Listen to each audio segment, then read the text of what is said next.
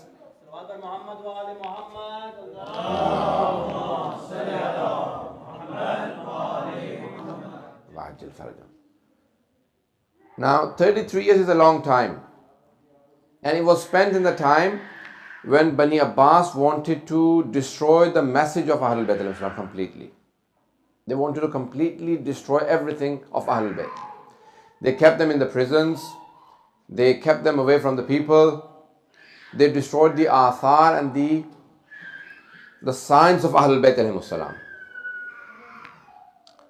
Even like the Al Saud today in Saudi Arabia, if you look, they want to destroy the signs of Ahlul Bayt alayhimus salam so the people cannot reflect or associate themselves. Everyone with me so far? You know, when people go on Hajj or Umrah, they go to see the graves of Aimma alayhimus salam and they say, who is this? And when on people on Hajj, they would always see that these are the Imams and they had shrines. In Baqi, Hazrat Imam Hassan Mujtaba alayhi salam, Imam Zainab ad-Din, Imam Aqil, Imam Jafar Sadiq alayhi salam.